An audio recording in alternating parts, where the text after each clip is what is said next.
கடவுள் அருள் டிவி நேயர்களுக்கு ஜோதிடர் ரவி ரங்கசாமியின் அன்பு வணக்கம். 2019 வருடம் மே மாதத்தின் மாத ராசி பலன்களை மிதுன ராசியினருக்கு தற்போது பார்ப்போம். மிதுன ராசியினருக்கு இந்த மே மாதம் எதிர்பார்த்த கூடுதல் நன்மைகளை தரக்கூடிய மாதமாக அமைகிறது. மிதுன வீட்டில் ராகு பகவானும் செவ்வாய் பகவானும் இந்த மே மாதம் முழுவதும் உலவுகிறார்கள். இந்த அமைப்பு புது புது சிந்தனைகளால், புதிய முயற்சிகளால் கூடுதல் நன்மைகளை அடைவதற்கான வாய்ப்பு அதிகமாக இருக்கிறது. தனி மனித முன்னேற்றம் அதிகமாக யோகமாக இருக்கிறது. மிதுன வீட்டின் அதிபதியான புத பகவான் மே மாதம் 3ஆம் தேதி வரை நீச்ச வீட்டிலும், அதாவது மீன வீட்டில் நீச்சமடைந்தும், மே 3ஆம் தேதி புத பகவான் பயிற்சி அடைந்து மிதுன வீட்டிற்கு லாபஸ்தானத்தில் மேச வீட்டில் மிக விசேஷமான ஒரு கோச்சாரத்துடன் உலவுகிறார். மேலும் புதாதித்ய யோகத்துடன் உலவுகிறார். இதனால் தினசரி வருமானம், வாராந்திர வருமானம், மாதாந்திர வருமானங்களும் அதிகரிப்பதற்கான வாய்ப்புகள் அதிகமாக இருக்கிறது. புதிய முயற்சிகள் உங்களுக்கு கை கொடுக்கும். மிதுன வீட்டிற்கு 2ஆம் வீடான கடக வீட்டில் இந்த மாதம் கிரகங்கள் சந்திரனை தவிர அவ்வப்போது சந்திரன் உலவுகிறார். மற்ற கிரகங்கள் எதுவும் உலவவில்லை. இருந்தாலும் வக்ர குரு தன்னுடைய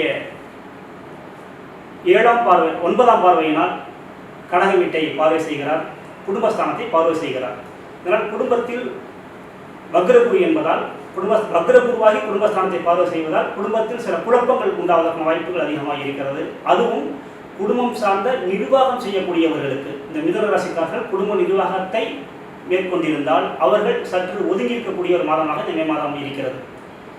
குடும்ப நிர்வாகம் சார்ந்த பிரச்சனைகள், பண பிரச்சனைகள் அல்லது முடிவெடுக்கக்கூடிய விஷயங்கள், ஒருவர் சார்ந்து முடிவெடுக்கக்கூடிய விஷயங்கள்லாம் கொஞ்சம் பலவீனமாக இருக்கிறது. அதனால் மிதுன ராசி குடும்பத்தை மெயின்டைன் பண்ணக்கூடியவர்கள் கொஞ்சம் அந்த பொறுப்பிலிருந்து விலகி மற்றொரு நல்ல நேரம் உள்ளவருக்கு அந்த பொறுப்பை கொடுத்து விட்டு ஒதுங்கி இருந்தால் ரொம்ப நல்லது. பேச்சுவார்த்தைகள் மூலம் சில விஷயங்களை பேசி தீர்த்து கொள்ளக்கூடிய யோகமாகவும் இந்த மே மாதம் இருக்கிறது. அடுத்து 3ஆம் இடம். 3ஆம் இடத்தில் கிரகம் கிடையாது.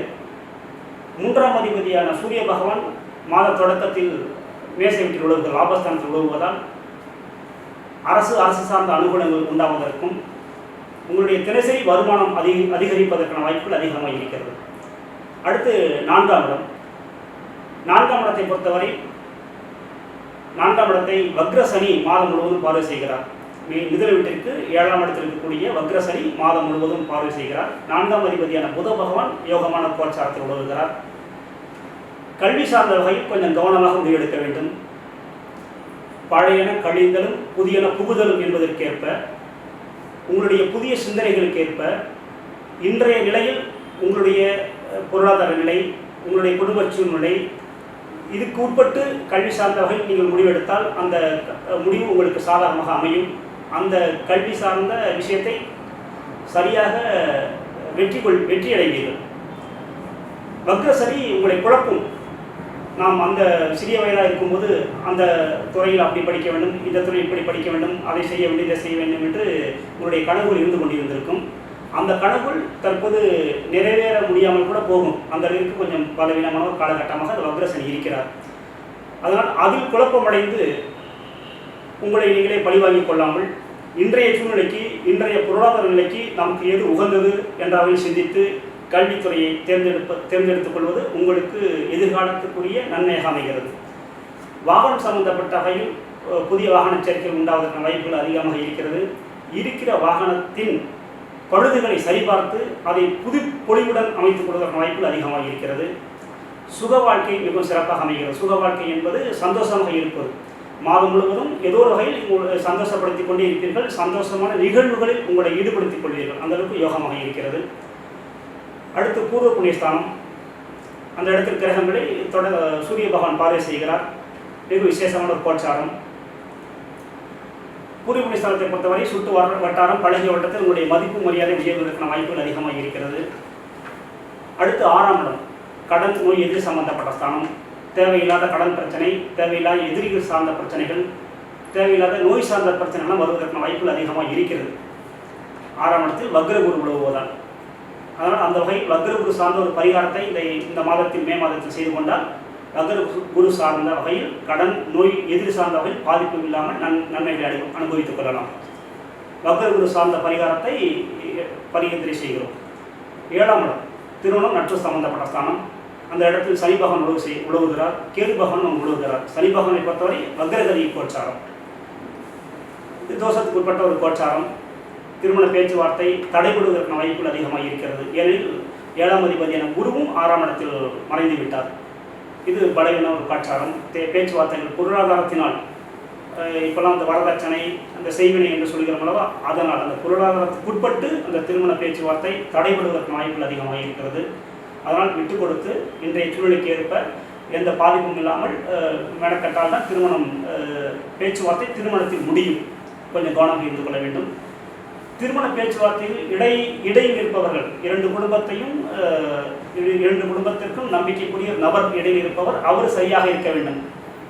அவர் பண ஆசை கொண்டவராகவோ அல்லது ஏனோதானோ என்று மெனக்கெடுபவராக இருந்தால் அந்த திருமணம் தள்ளிக்கொண்டே போய்கிட்டு இருக்கும். அந்த பேச்சுவார்த்தை முடிவடையாமல் முற்று பெறாமல் தள்ளிக்கொண்டே போய்கொண்டிருக்கும். அதனால் இடையில் இருப்பவர்களை 1-2 முறை யோசித்து தான் அந்த இடையில் இருப்பவர்களை நீங்கள் நியமிக்க வேண்டும். 2 குடும்பத்தாரும் அந்த சரியான ஒரு நபரை, உங்களுடைய குடும்பத்திற்கு நல்ல பேர் எடுக்கக்கூடிய, உங்கள் விசுவாசமாக இருக்கக்கூடிய ஒரு நபரை நீங்கள் அந்த இடையில் இருப்பவர்கள், இடைத்தரகர்கள் என்று சொல்வார்கள், அப்படிப்பட்ட ஒரு நபரை நியமித்துக் கொண்டால் கல்யாண பேச்சுவார்த்தை கல்யாணத்தில் முடியும், சுமூகமாகவும் முடியும். நண்பர்களால் நன்மைகள் உண்டாவதற்கான வாய்ப்புகள் அதிகமாக இருக்கிறது. நண்பர்கள் சார்ந்த வகையில் கொடுக்கல் வாங்கலில் கொஞ்சம் கவனமாக இருந்து கொள்ள வேண்டும். அடுத்து ஆயுள் ஸ்தானம் மிகவும் சிறப்பாக இருக்கிறது. உங்களுடைய மிதுன ராசியில் இருக்கக்கூடிய செவ்வாய் பகவான் தன்னுடைய 8ஆம் பார்வை மூலமாக 8ஆம் இடத்தை ஆயுள் ஸ்தானத்தை பார்வை செய்கிறார். அதிகாரஸ்தானம் 8ஆம் இடம் என்பது. அதனால் அதிகார யோகம் உண்டாவதற்கான வாய்ப்புகள் அதிகமாக இருக்கிறது. போட்டியிட்டு சில அதிகாரங்களை அடைவதற்கான வாய்ப்புகளும் அதிகமாக இருக்கிறது. மே மாதத்தில் ஆயுளுக்கு எந்த பாதிப்பும் கிடையாது. அடுத்து 9ஆம் இடம். 9ஆம் இடத்தில் கிரகம் கிடையாது. வக்ர சனி தன்னுடைய 3ஆம் பார்வையில் 9ஆம் இடத்தை பார்வை செய்கிறார்.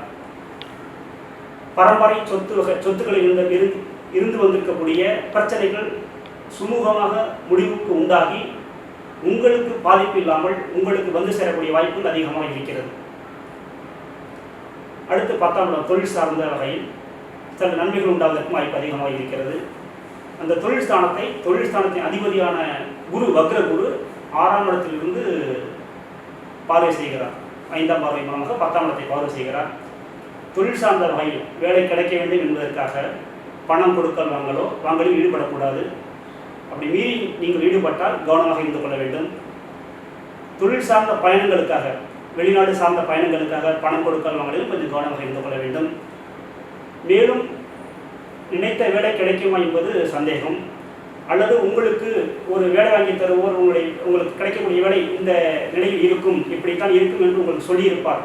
நீங்களும் வேலையில் போய் சேர்ந்து கொள்ள வேண்டிய கட்டாயம் உண்டாகும். ஆனால் அவர் சொன்னதற்கும் உங்களுக்கு நடைமுறைக்கு வருவதற்கும் வேறு விதமாக இருக்கும். அந்த வகையில் சில ஏமாற்றங்கள் இருக்கும். இதனால் அனுசரித்து கொண்டு தான் 1-2 முறை வேலை சார்ந்த சம்பளம், வேலையுடைய விதம் எல்லாத்தையும் தெரிந்து கொண்டு வேலையில் சேர்ந்து கொள்வது மிகவும் சிறப்பு, பாதுகாப்பாக இருக்கும். அடுத்து 11ஆம் இடம். 11ஆம் இடத்தில் உதாரண யோகம் மிகவும் விசேஷமாக இருக்கிறது. மே 3ஆம் தேதி முதல் 15ஆம் தேதி வரை. அதனால் உங்களுடைய கையெழுத்துக்காக கூட உங்களுக்கு வருமானம் கிடைப்பதற்கான வாய்ப்புகள் அதிகமாக இருக்கிறது. தினசரி சம்பளம் அதிகமாகும். வாராந்திர சம்பளம், மாதாந்திர சம்பளமெல்லாம் கடந்த ஏப்ரல் மாதத்தை விட இந்த மே மாதம் என்பது கூடுதலாக 1% கொஞ்சம் கூடுதலாக சம்பாதிக்கக்கூடிய வாய்ப்பு அதிகமாக இருக்கிறது.